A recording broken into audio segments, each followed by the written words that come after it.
again at the 2013 World Angus Forum at Rotorua, and with me is Glynn Judson. Glenn's with PGG Wrightson's in the seed department there, based out of, where are you, Glynn?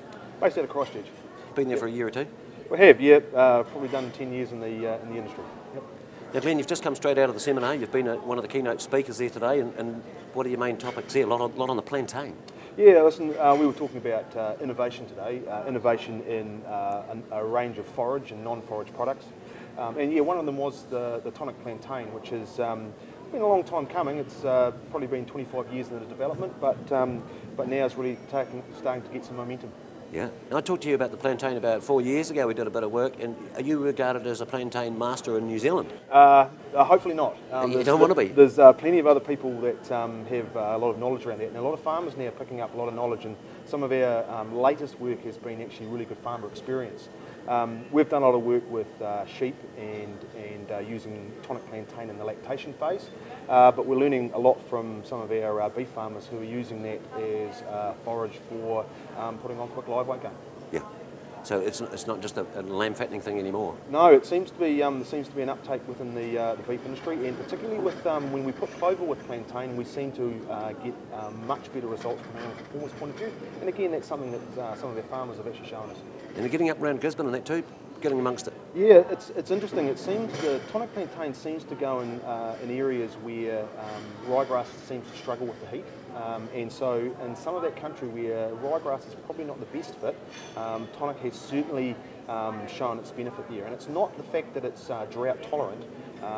It suffers the dry like a lot of other things, but in terms of the speed at which it recovers on the break when we get rain, it certainly helps some farmers out. The PGG Wrightson have launched a range of herbicide tolerant Brassicas, and that's a special clean crop system.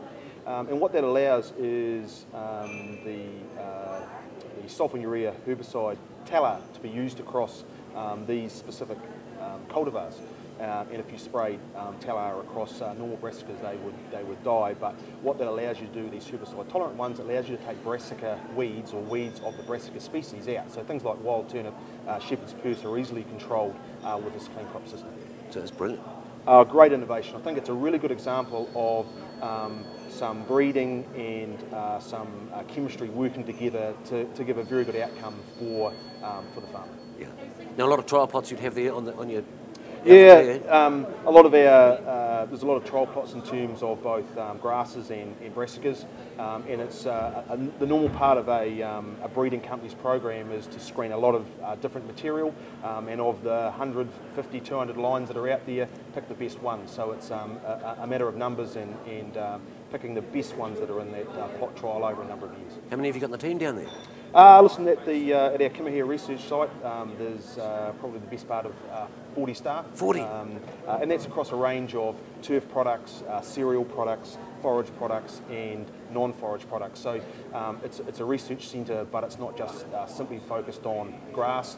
We do have a turf division, we've got cereal division, so there's a number of different researchers down there. Yeah. And a few field days there, you on the place? Yeah, we tend to from time to time run open days where we get farmers in and lots of farmer groups to come in and see what we're doing, and it's also a good chance to get feedback from farmers. Some of the best ideas that we've had have actually come from farmers themselves, so it's a nice way of getting more ideas into our research and looking at stuff that's right at the coalface. We want to try and answer farmers' questions. Yeah, and just New Zealand?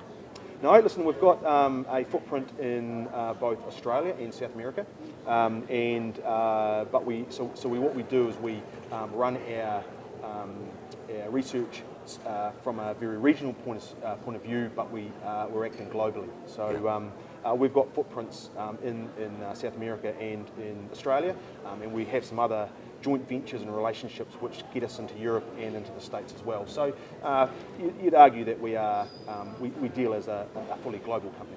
Yeah, and we're leading. Yeah, and we'd like to stay there. Yeah. Thanks very much, Glynn. No problems.